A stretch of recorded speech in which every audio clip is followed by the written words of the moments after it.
Welcome to our channel. నేను మీ తేజ. ప్రస్తుతం మనతో పాటు బహుముఖ ప్రజ్ఞాశాలి అండ్ స్పిరిచువల్ మెంటర్ కరుణమ్మ గారు ఉన్నారు. ఆమెతో మాట్లాడదాం. నమస్తే. నమస్కారం. రైట్.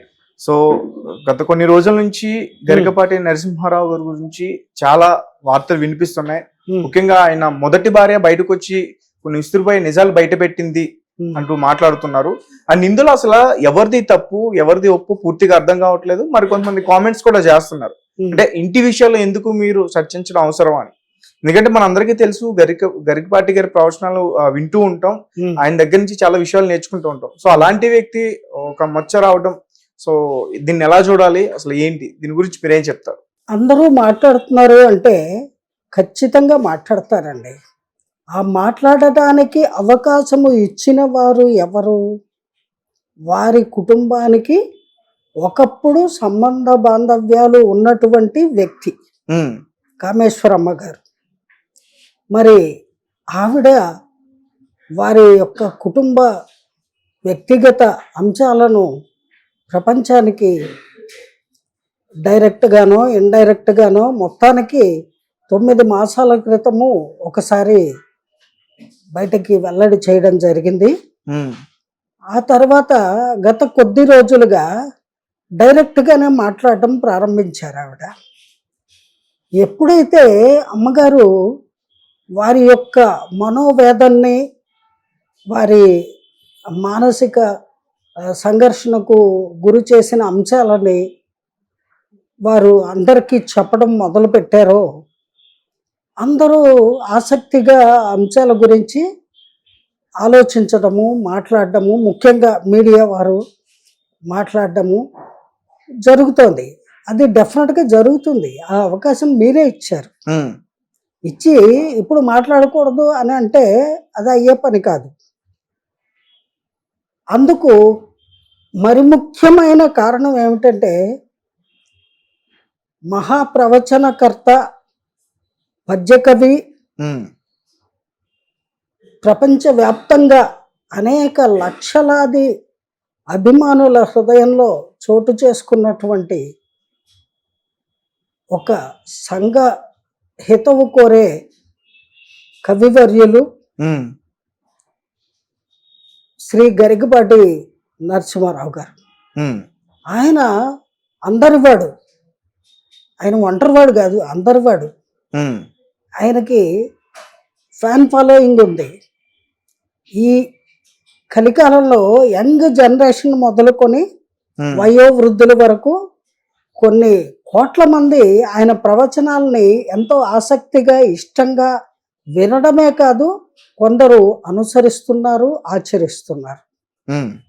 అటువంటి అందరివాడు అయినటువంటి, సెలబ్రిటీ అయినటువంటి శ్రీ గరికపాటి నరసింహారావు గారి గురించి, వారి కుటుంబానికి సంబంధించిన వారి వ్యక్తిగత అంశాలను ఒక వ్యక్తి బయటికి తీసుకువచ్చినప్పుడు మీరు మాట్లాడడానికి వీల్లేదు. మీరెవరు మాట్లాడడానికి? మా పర్సనల్ అంటే మీరు పర్సనల్గా చూసుకోవాల్సింది. బయట ప్రపంచానికి ఎందుకు చెప్పారు?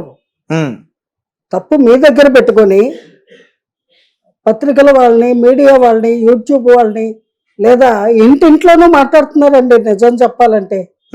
ఎందుకంటే శ్రీ గరికపాటి నరసింహారావు గారు వారి అభిమానులు ప్రతి ఇంటా ఉన్నారు ఈ రోజున. సో ప్రతి ఇంట్లోనూ కూడా వారి గురించి చర్చించుకుంటున్నారు. అయ్యో, ఆయనకి ఇటువంటి ఒక గతము ఉందా? ఉంటే ఉంది, ఎవరికి ఉండవు ఇలాంటి గతాలు. మరి ఆ గత స్మృతుల్ని బయటికి తీసుకువచ్చినటువంటి వ్యక్తి, ఆవిడకి ఏమిటి అవసరం? ఏమీ అక్కర్లేదంటోంది, మళ్ళీ మాట్లాడుతోంది.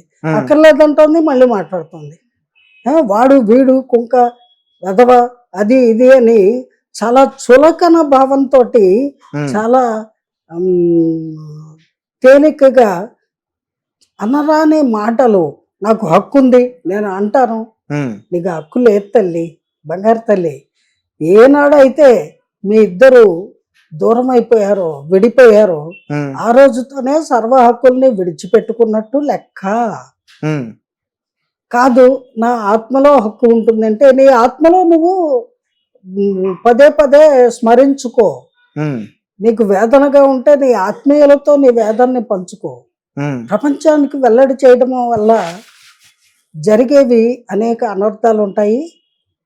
అలాగే వారికి నరసింహారావు గారికి ఉన్నటువంటి అశేష అభిమానులందరూ కూడా ఈ అంశం మీద ఆలోచించడము, కొంతమంది బాధపడే వాళ్ళు ఉన్నారు, మరికొంతమంది ఆహా ఈయన గ్రంథ రచయితే కాకుండా గ్రంథ సాంగుడు కూడా అని గేలిగా అనుకుంటున్న వాళ్ళు ఉన్నారు. రకరకాలుగా ఆయన్ని గతం గురించి తెలుసుకొని మాట్లాడుకుంటున్న వాళ్ళు ఉన్నారు. ఇందుకు ఏకైక కారణము ఆ కుటుంబానికి సంబంధించి ఆయనతో ఒక 20 ఏళ్ళలో 25 ఏళ్ళలో సహజంగా జీవనం చేసిన సహధర్మచారిణిగా ఆయనతో ఉండి విడిపోయినటువంటి శ్రీమతి కామేశ్వరమ్మ గారి ద్వారా ప్రపంచానికి వారి కుటుంబ విషయాలు బయటికి రాబడ్డాయి. కాబట్టి మీరు మాట్లాడడానికి వీల్లేదు అని అనడము అంత సమంజసం కాదు, అది అయ్యే పని కూడా కాదు. ఈ సమస్యని పరిష్కరించుకున్న తర్వాత ఎవరు మాట్లాడరు. శ్రీ గరికపాటి నరసింహారావు గారు సరస్వతి వరపుత్రులు, సాక్షాత్తు సరస్వతి కటాక్షము వారికి జన్మతః లభించటము వారి యొక్క జీవితాన్ని ఈనాటికి ఇంత చక్కగా తీర్చిదిద్దటమే కాదు, వారి వల్ల వారి అభిమానులుగా మారి వారి ప్రవచనాలను వింటున్న వాళ్ళందరినీ కూడా అదృష్టవంతులుగా మలచింది అని నిస్సందేహంగా మనం చెప్పుకోవచ్చండి. ఎందుకంటే ఆయన అనేక అంశాలని వారి ప్రవచనాల్లో జోడించి చెబుతున్నారు. మానవ జీవితంలో, నిత్య జీవితంలో మనుషులు, యంగ్స్టర్స్ ముఖ్యంగా ఏ రకంగా ప్రవర్తించాలి, ఎలా ఉండాలి, ఎలా తమ జీవితాన్ని నేమ్ లైట్లోకి నడిపించుకోవాలి, మంచి ఫ్యూచర్ని పొందాలి అంటే వాళ్ళు ప్రవర్తన ఏ విధంగా ఉండాలి, తల్లిదండ్రుల్ని అలాగే బంధుత్వాల్ని, బంధాలని ఎలా నిలుపుకోవాలి, ఎందుకు నిలుపుకోవాలి, ఇటువంటి అంశాలన్నీ ఆయన మాట్లాడుతూ వస్తున్నారు. అవి అనేక లక్షల మందిని ప్రభావితం చేస్తున్నాయి. అందువల్ల వారికి అత్యుత్తమమైనటువంటి పద్మశ్రీ అవార్డు కూడా లభించింది. అటువంటి గరికపాటి నరసింహారావు గారికి యవ్వనంలో ఉన్నప్పుడు ఇటువంటి ఒక జీవితము ఆయన ఎన్నుకున్నాడు. అంటే అప్పట్లో ఆయన నాస్తికుడు అని ఎవరో చెప్పగా విన్నా. అంటే ఇంకొక విషయం అంటే నార్మల్ గా అందరూ కూడా గరికపాటి నరసింహ గారు ఇప్పుడు ఎవరైతే కామేశ్వరి ఉన్నారో ఆయన మొదట పెళ్లి చేసుకున్నారు అని చెప్పేసి అనుకుంటున్నారు. అంటే చాలా మందికి తెలియని విషయం, బహుశా నాకు కూడా ఇదే రోజు తెలిసింది. అతని అన్న భార్య పెళ్లి చేసుకున్నాడంట అతను. నిజమేనా? అన్న భార్యనా అని ఆవిడే చెప్తున్నారండి. ఇప్పుడు అది అవాస్తవం అయితే నరసింహారావు గారు ఖండిస్తారు కదా. ఆవిడ మాట్లాడే ప్రతి మాట అవాస్తవము అని వారు ఖండిస్తారు కదా. ఆయన మిన్నకున్నారు అంటే అర్థం ఏమిటి? వాస్తవంగానే మనం భావించవలసి వస్తుంది, అవునా కదా. ఏది ఏమైనప్పటికీ ఇప్పుడు ఆ అంశాలను తెర మీదకి తీసుకువచ్చి ప్రసంగించవలసినటువంటి అవసరము లేదు అని నా అభిప్రాయం అండి. ఎందుకంటే అవి ఎప్పుడో జరిగిపోయాయి. ఇప్పుడు మాట్లాడుకుని ఏం సాధిస్తారు? ఏమీ లేదు. ఆ అమ్మగారి ఉద్దేశం ఏమిటంటే అంతటి ఆలోచన, ఆ రకంగా దిగజారుడు ప్రవర్తన ఉన్నటువంటి ఒక సామాన్య వ్యక్తిగా అతను ఉన్న రోజుల్లో ఆ రకంగా ప్రవర్తించాడు. తల్లితో సమానమైన వదిన గారిని అన్యాక్రాంతంగా అన్నని పక్కకి తప్పించి వదిన్ని లోబర్చుకొని జీవితాన్ని నాశనం చేశాడు. ఇంకా ఎలాగా నాశనమైన జీవితము అతనితోనే గడపాలి అనే నిశ్చయానికి వచ్చాను నేను. ఆ తర్వాత ఇంటిల్లిపాది మమ్మల్ని ద్వేషించి దూషిస్తే అక్కడి నుంచి వెళ్ళిపోయి వేరే ఊర్లో సంసారం పెట్టుకొని 2 పిల్లలకి తల్లి అయ్యాను నేను. ఆ తర్వాత రాను అతని ప్రవర్తనలో నాకు ఇబ్బందికరమైనటువంటి అనేక కష్టాలని రుచి చూపించాడు. అవి తట్టుకోలేక అయినా కూడా భరిస్తూ మా ఇద్దరి మధ్య గొడవలు తరచూ జరుగుతూ ఉండేవి. అటువంటి సందర్భంలో ఆయన ఇంక నువ్వు వెళ్ళిపో అని అంటే ఆయన మెల్లమెల్లగా అభివృద్ధి పదం వైపు అడుగులు వేయడం మొదలుపెట్టాడు. దాంతో ఇంకా నా అవసరం తీరిపోయింది. నేను పక్కనుంటే పోటీతత్వము, అందువల్ల గిట్టనితనము, ఒక ఆడది అంటే చాలా చులకన భావం ఆయనకి. ఆ రకంగా నన్ను చాలా కష్టాలు పాలు చేశారు. అది తట్టుకోలేక ఆత్మాభిమానంతో నేను బయటికి వెళ్ళిపోయాను అని ఆవిడ చెప్తున్నారు స్పష్టంగా. ఏ స్త్రీ కూడా అంత బాహాటంగా చెప్పరండి. అందులోనూ సీనియర్ సిటిజన్ వయసు అయింది ఆవిడది. ఈ వయసులో ఆవిడ తెర ముందుకు వచ్చి నన్ను ఎలా హింసించాడు, అలా బాధించాడు, ఇలా వేధించాడు అని చెప్పుకోదు. ఆవిడ చెప్తుంది అంటే ఆవిడ హృదయంలో 20 ఏళ్ళుగా ఆ బాధని అలా మోస్తూ భరిస్తూ ఇంకా ఈనాటికి బరస్ట్ అయింది. కానీ ఇలా తెర మీద కాదు, ఆవిడకి ధైర్యం ఉంటే, ఆవిడకి వీలైతే వ్యక్తిగతంగా ఒకరినొకళ్ళు కలుసుకొని మాట్లాడుకోవాల్సిన అంశము. ఎందుకంటే ఆవిడకి ఒక పరువు ప్రతిష్ట, ఒక స్టేచరు ఉంది కదా. వారు కూడా 3 అంశాల్లో ఎంఏ చేశారట. మ్యూజిక్ లో ఎంఏ చేశారట, సాంస్క్రిట్ లో ఎంఏ చేశారట, అకాడమిక్ ఎడ్యుకేషన్ లో ఎంఏ చేశారట. మరి త్రిపుల్ ఎంఏ ఉన్నటువంటి వ్యక్తి ఆవిడ. ఆవిడ ఆవిడ మహాపండితురాలు, సామాన్యురాలు కాదు. ఆవిడకి అనేక మంది విద్యార్థులు ఉన్నారు, ఫ్యాన్ ఫాలోయింగ్ ఉంది. ఆవిడ కూడా పద్య కవిత్వం చెప్పగలరు బ్రహ్మాండంగా. అటువంటి అసామాన్య సరస్వతి కటాక్షము ఆవిడకి కూడా ఉంది. అటువంటి వ్యక్తి ఆవిడ మరి అనాలోచితంగానో, లేకపోతే అప్రయత్నంగానో, లేకపోతే వాంటెడ్లీనో ఈ రకంగా తన గత జీవితాన్ని తెర మీదకి తేవడం అనే దానివల్ల వారు ఏ రకమైన మానసిక సంతృప్తిని చెందారో నాకు అర్థం కావట్లేదు. కానీ శ్రీ గరికపాటి వారికి మాత్రము ఇది చాలా కోలుకోలేని దెబ్బ లాంటిదే అని నా భావన. ఇన్నేళ్ళుగా చూస్తున్నాం అంటే ఆయనకి కొంచెం కోపం ఉందన్న విషయం అందరికీ తెలిసిందే. ఏ టైంలో ఏంటండి, ఇప్పుడు ఎక్కువ ఉండొచ్చు, ఉండకూడదని ఏం లేదు కదా. రజోగుణ పూరితమైనటువంటి కోపము ఆయనకి ఉండటము అదేం తప్పు కాదు. దేవుడు సృష్టిలో కొందరు కోపదారులు ఉంటారు, కొందరు శాంతమూర్తులు ఉంటారు. కానీ ఇది ఎవరో ఎక్స్పెక్ట్ చేయలే, ఇంత పెద్ద మచ్చ ఆయన లైఫ్ లో ఉందనేది ఎవరు ఎక్స్పెక్ట్ చేయలేదు. అని చాలా మంది కామెంట్ చేస్తున్నారు, ఆయన పద్మశ్రీ వెనక్కి ఇమ్మంటున్నారు. మచ్చ కాదండి, పెచ్చ. ఏంటి మచ్చ అంటారు? ఆవిడ ఎప్పుడో సంగతులన్నీ ఇప్పుడు తీసుకొచ్చి లక్షణంగా ఆవిడ జీవితం ఆవిడ జీవిస్తుంది, ఆయన జీవితం ఆయన జీవిస్తున్నాడు. ఎందుకంటే ఈ చిచ్చు రగల్చడం ఇది భావ్యమా? ఏదైనా ఉంటే సామరస్యంగా వాళ్ళు మాట్లాడుకోవాలి. లేదా వీళ్ళ బంధువులు వాళ్ళ బంధువులు ఉన్నారు, అందరూ కలిసి ఎక్కడో మీటింగ్ పెట్టుకుని వాళ్ళ పర్సనల్ మ్యాటర్ పర్సనల్ గా తేల్చుకోవాలి. నువ్వు దాన్ని పబ్లిక్ ఇష్యూగా మార్చావు.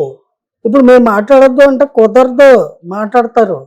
అలా మాట్లాడకుండా ఉండాలంటే మీరు ఇక మీదటైనా ఏకాభిప్రాయానికి వచ్చి మీ సమస్యను పరిష్కరించుకోండి శాంతియుతంగా అని నా భావన.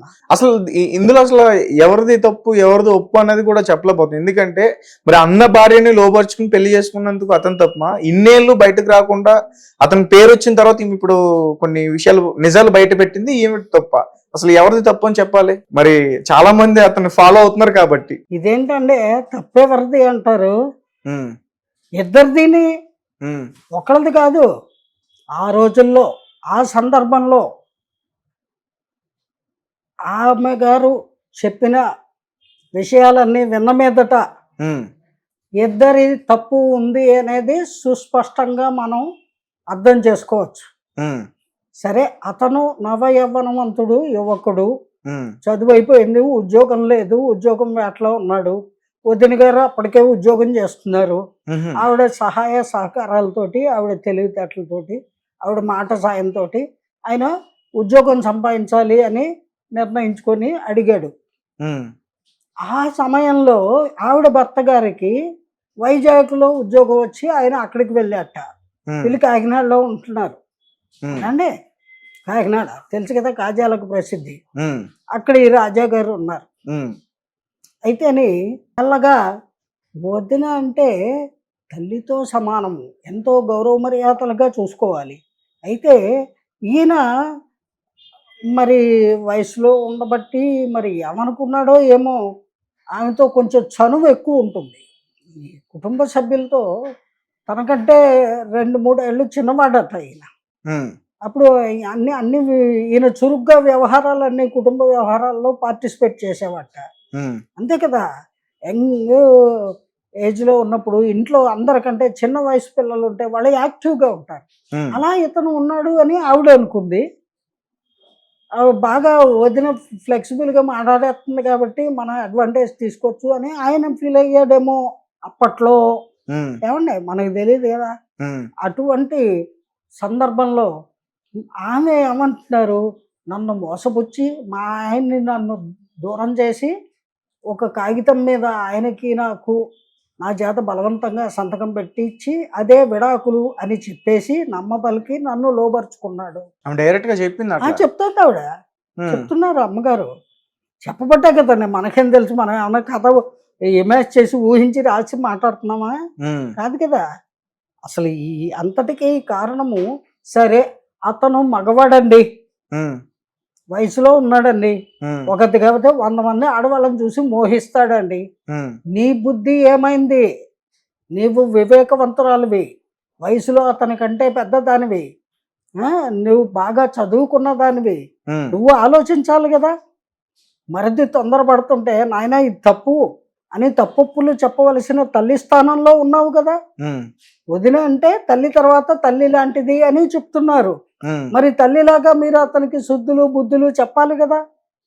ఉమ్, చెప్పినా కూడా వినిపించుకోకుండా అతను తప్పు చేశాడా? అప్పుడు పోలీసులు లేరా? పోలీస్ స్టేషన్లు లేవా? ఉమ్, ఇంట్లో పెద్దవాళ్ళు లేరా? వాళ్ళకి కంప్లైంట్ చేయొచ్చు కదా!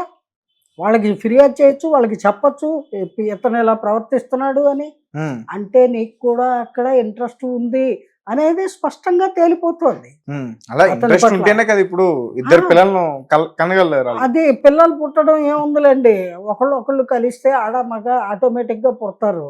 ఉమ్, అది దానికి పెళ్ళే అవ్వక్కర్లేదు. మనం ఎన్ని చోట్ల లేదు, ఉమ్, ఓహో రూములు ఆహా రూములు లివింగ్ టుగెదర్లు, ఉమ్, ఏంటి డాటింగ్లు డేటింగ్లు అలాంటివి చాలా జరుగుతున్నాయి ఈ కాలంలో. ఉమ్, మరి ఆ కాలంలో అంటే దాదాపు ఒక 25 ఏళ్ల క్రితం, ఉమ్, 25 ఏళ్ళు 40 ఏళ్ల క్రితము, మరి ఆ అంటే యుగ యుగాలుగా ఉన్నారు. ఉమ్, మానవులందరిలో అరిషడ్ వర్గాలు ఉంటాయండి. ఉమ్, కామ క్రోధ లోభ మోహ మదమాత్సర్యాలు.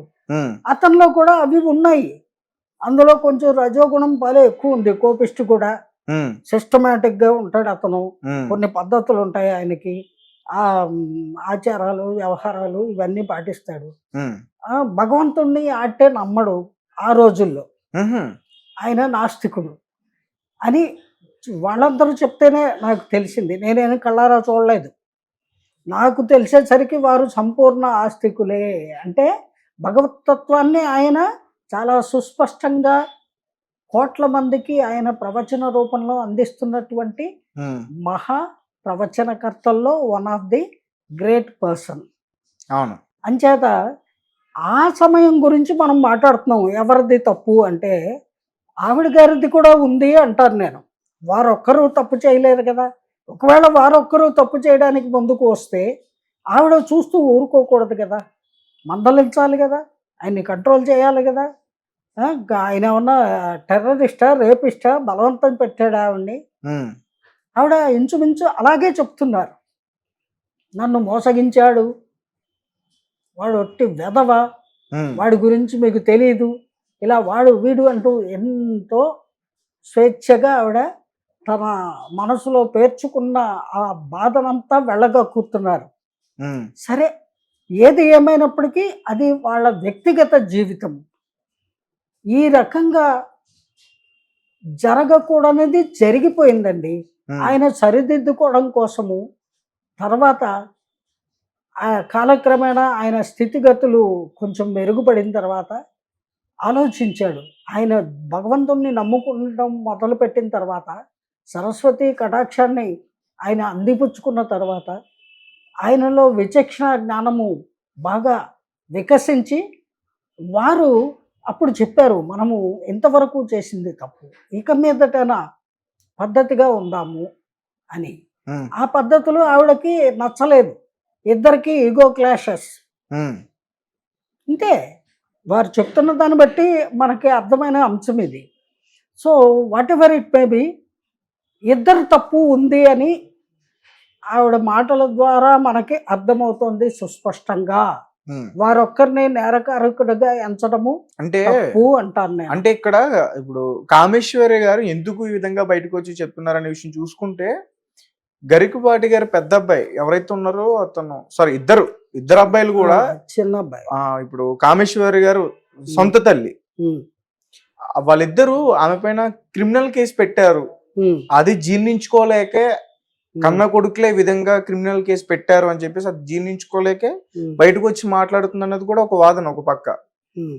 ఉమ్, ఏమండి, కన్న కొడుకులు అంటే కన్న కొడుకుల్ని నువ్వు కన్నావు, ఒక వయసు వచ్చేదాకే పెంచావు, ఆ తర్వాత పెంచడానికి నీకు కావలసినటువంటి వసతులు అన్నీ లేక ఉమ్, ఆ భర్తకే విడిచిపెట్టేశావు. ఆయనకి బాధ్యత తెలిసి రావాలి, ఆయనే పెంచాలి అని చెప్పి ఆయన్ని వదిలేస్తూ ఆయనతో పాటు ఆ పిల్లల్ని కూడా విడిచిపెట్టి నీ దారి నువ్వు చూసుకున్నావు. ఉమ్, బాగానే ఉంది. ఆ తర్వాత మళ్ళీ ఇప్పుడు అవసరం అయ్యారా వాళ్ళు? అదే వాళ్ళు అడుగుతున్నారు. వాళ్ళని ఆదరించారు శారదాంబ గారు. ఉమ్, ఆయన మళ్ళీ పెళ్లి చేసుకున్నారు, వాళ్ళ అమ్మగారు చేశారట. ఆ మహా ఇల్లాలు ఈవిడ విడిచిపెట్టిన ఆ బిడ్డల్ని తన కన్న బిడ్డల కంటే మిన్నగా పెంచి పెద్ద చేశారు. ఉమ్, చక్కగా విద్యాబుద్ధులు చెప్పించారు, వివాహాలు జరిపించారు. అవును. మరి వాళ్ళు ఆ తల్లిని తల్లిగా స్వీకరిస్తారు కానీ బాధ్యత రాహిత్యంగా విడిచిపెట్టేసి ఈగోకి లేదా అభిప్రాయ భేదాలకి ఇంపార్టెన్స్ ఇచ్చి కన్న బిడ్డల్ని కూడా వదిలేసి, సృష్టిలో ఏ తల్లి బిడ్డల్ని వదులుకోవడానికి ఇష్టపడదండి జనరల్గా. ఉమ్, కానీ ఆవిడ పరిస్థితులు ఆవిడ వివరిస్తున్నారు, ఈ కారణాల వల్ల నేను విడిచిపెట్టాను అని. సరే, విడిచిపెట్టావు, మరి ఇప్పుడు కోరుకుంటే దొరకదు, రారు. మరి వాళ్ళు కంప్లైంట్ ఇచ్చారంటే వాళ్ళకి వాళ్ళ ఈ తల్లిదండ్రులు ఇంపార్టెంట్. ఇప్పుడు వాళ్ళని పెంచి పెద్ద చేసిన తల్లి తండ్రి వాళ్ళ యొక్క గౌరవ మర్యాదలు కాపాడడం బిడ్డలుగా వాళ్ళ ధర్మము. ఉమ్, ఆ ఆస్పెక్ట్లో వాళ్ళు ఆవిడ మీద కేసు పెట్టవలసిన పరిస్థితి వచ్చిందేమో, అలా పెట్టుంటారేమో. ఉమ్, అయినప్పటికీ క్రిమినల్ కేసు పెట్టవలసిన అగత్యము ఏముంది? సామరస్యంగా పిలిచి కూర్చోబెట్టి మాట్లాడుకోవచ్చండి. ఎందుకంటే ఆవిడకి ఒక స్టేచర్ ఉంది. నరసింహారావు గారికి ప్రపంచవ్యాప్తంగా గుర్తింపు ఉన్నటువంటి మహామనీషి ఆయన. ఉమ్, ఇటువంటి సందర్భంలో ఈ పిల్లలు కూడా అంత దురుసుగా ప్రవర్తించకుండా ఆవిడ బెదిరిస్తున్నారట. నువ్వు ఇంకోసారి ఏదైనా ఛానల్లో మాట్లాడావంటే నీ అంతు చూస్తాము ఉమ్, అని బెదిరించారట. ఇవన్నీ అధికారము ధనము ఉంది అని ఆ రకంగా దురుసుగా ప్రవర్తించడం భావ్యం కాదండి. ఎంత కాదనుకున్నా వాళ్ళకి జన్మనిచ్చిన తల్లి ఆవిడే. ఆ ఒక్క చిన్న పాయింట్ని వాళ్ళు దృష్టిలో పెట్టుకొని ఫర్గివ్ అండ్ ఫర్గెట్, పెద్ద మనసుతోటి ఉమ్, ఆ అంశాన్ని విడిచిపెట్టి వయ్యా మీడియాగా ఎవరైనా ఈవిడికి ఆయనకి సంబంధించినటువంటి బంధువులు మిత్రులు ఉంటారు కదా, వీళ్ళ గత జీవితం గురించి తెలిసిన వాళ్ళు, వాళ్ళని సమక్షంలో వీళ్ళు అమ్మ నీకేం కావాలి, ఏంటి నీ ప్రాబ్లం అని మాట్లాడుకొని సార్ట్అవుట్ చేసేసుకుంటే సరిపోయేది. ఉమ్, గోటితో పోయేదాన్ని గొడ్డలతోటి నరికి రచ్చ చేసుకొని రచ్చరంబోలా చేసి ప్రపంచంలో ఇదొక ఇష్యూ లాగా క్రియేట్ చేసుకున్నది వారే, వాళ్ళిద్దరు. ఎస్. సో ఏదైనా జరిగింది తప్పు అని అందరూ భావిస్తూ ఉంటే ఆ తప్పుకి ఇద్దరు బాధ్యులే. ఆ కామేశ్వరమ్మ గారు ఒక్కరూ కాదు, అలాగని శ్రీ గరికపాటి నరసింహారావు గారు ఒక్కరూ కాదు, ఇద్దరు ఆ సమయంలో ఆ విధంగా ప్రవర్తించి ఉండకూడదు. కానీ అలా జరిగిపోయింది, వాళ్ళ రాతల్లో ఉందేమో మరి. ఉమ్, అలా జరిగిపోయింది, జరగరానిది. ఇంకా దాన్ని అక్కడితో విడిచిపెట్టేయాలి. ఎలాగో విడిపోయారు కదా, మళ్ళీ విడిపోయిన దాన్ని కలపాలి అంటే తినేసిన భోజనం మళ్ళీ బయటికి రావాలంటూ వస్తుందా? ఉమ్, రాదు. మళ్ళీ ఫ్రెష్గా వండుకొని తినాలి. ఉమ్, ఇది కూడా అంతే. చాలా సామరస్యంగా ఇరువురు ఒకసారి మాట్లాడేసుకుంటే ఈ సమస్య ఇక్కడితో సమసిపోతుంది. ప్రపంచంలో ఎవరు దీని గురించి మాట్లాడవలసిన అవసరం ఎవరికి లేదు, అంత ఖాళీ కూడా ఎవరికి లేదు. ఎవరి జీవితాలు వాళ్ళకు ఉన్నాయి, ఎవరి పనులు వాళ్ళకు ఉంటాయి. కానీ మీ కుటుంబంలో అంశాన్ని మీరే బయటకు తీసుకొచ్చారు. ఇది అందరి సమస్యలాగా అందరి ముందు పెట్టారు ఆవిడ. ఉమ్. మరి మాట్లాడొద్దు అంటే ఆయన అందరు వాడు అని చేత మాట్లాడతారు. వారి మీద ఉన్న అభిమానంతో ఆయన్ని ప్రొటెక్ట్ చేయడానికో లేదా ఆవిడ మీద ఉన్న అభిమానంతో ఆవిడకి న్యాయము జరిగేలాగో ఇరు పక్షాల వైపు మాట్లాడేవాళ్ళు ఉంటారండి. అందుకని వాక్ స్వాతంత్రము మీరు మాట్లాడడానికి వీల్లేదు అనడానికి లేదు. ఏదైనా దూషించడము, ద్వేషించడము లేదా వాళ్ళ మీద బురద జల్లేలాగా ఎవరైనా మాట్లాడితే అది తప్పు. కానీ ఒక సమస్యని పరిష్కరించుకోండి అని చెప్పడం ఎంత మాత్రం తప్పు కాదు. దయచేసి మీ సమస్యని వీలైనంత త్వరగా మీరు పరిష్కరించుకుంటే అందరికీ మంచిది అని నా అభిప్రాయం అండి. అండ్ రీసెంట్గా కూడా మాట్లాడిన మాటలకి కొంతమంది విపరీతంగా కామెంట్స్ చేస్తున్నారండి. నేను సీతను అని కూడా ఆమె అన్నదానికి కామెంట్స్ చేస్తున్నాను. తప్పే ఉందా? సీతగా పోల్చుకోకూడదా ఒక ఆడవాళ్ళు? ఏమండి, పతివ్రత అమ్మ తల్లులు ఎవరైనా సరే సీతా మహాసాధ్వి పతివ్రత కాబట్టి వారితో పోల్చుకోవడము, అలాగే అనేక కష్టాలకు ఓర్చినటువంటి ఈ స్త్రీమూర్తి సీతా మహాదేవి కాబట్టి జనరల్గా సీత అనే పేరు గమ్మును పెట్టరు ఎవ్వరు. ఎందుకని కష్టాలు ఎక్కువ అనుభవించారు సీతమ్మవారు అని. అలాగా సీతమ్మవారితో పోల్చుకోవడం తప్పు కాదు. కానీ కామేశ్వరమ్మ గారు సీతమ్మవారితో పోల్చుకోవడము తప్పేనా అని నా భావన అండి. ఎందుకంటే మీరు పెళ్ళాడింది ఎవరిని? మీరు పెళ్ళాడిన భర్తని విడిచిపెట్టేసి మీకు కొడుకు వరుస అయ్యేటువంటి మరిదిని, అంటే కొడుకులా చూసుకోవలసినటువంటి మీరు తల్లి లాంటి వారు. వదిన అంటే పరస్త్రీ, తల్లితో సమానము. మరి అటువంటి మీరు అతను ఒత్తిడి చేసినా, లొంగ తీసుకున్నా, బెదిరించినా, ఏం చేసినా మీరు కూడా అందుకు సహకరించారు కదా. అటువంటప్పుడు సీతమ్మవారితో ఎలా పోల్చుకుంటారు? ఆవిడ అలా ఏం చేయలేదు. లక్ష్మణుడిని ఆయన కాపలా పెట్టి 14 ఏళ్ళు వనవాసం అప్పుడు మారీచో సుబాహులు వాళ్ళెవరో అక్కడ మాయా లేడి వేషంలో ఉంటే రామ అని అరిస్తే ఆయన వెళ్తాడు, అదేంటో చూద్దామని. ఆవిడే బంగారు లేడి కావాలని అడిగితే అప్పుడు లక్ష్మణుడిని కాపలా పెట్టి పెడతాడు ఆయన, రాముల వారు, శ్రీరామచంద్రుల వారు. అప్పుడు ఆయన కాపు కాచుకుంటాడు. కానీ సీతమ్మ తల్లిని తల్లిలాగే చూస్తాడు. మా కామ దృష్టితో చూడ్డు, లేదా లోపరుచుకోవాలని చూడ్డు, లేదా పెళ్లి చేసుకోవాలని ప్రయత్నించడు. మరి అవన్నీ చేసింది ఎవరు? శ్రీ గరికపాటి నరసింహారావు గారని మీరు చెప్తున్నారు కదా. మరి ఆయన లక్ష్మణుడు ఎలా అయ్యాడు? అందుకని మహాపవిత్రమైనటువంటి రామాయణ మహాగ్రంథంలో ఉన్నటువంటి పవిత్రమైన పాత్రలు శ్రీరామచంద్రుడు మనకు ఆదర్శమూర్తి, దైవము. అలాంటి రాముడు కానీ, సీతమ్మవారు కానీ, లక్ష్మణమూర్తి కానీ, హనుమంతుల వారు కానీ వీళ్ళతో పోల్చుకునేటువంటి స్టేచరు ఉందా అనేది ఆత్మపరిశీలన చేసుకోవాలి అంటాను నేను.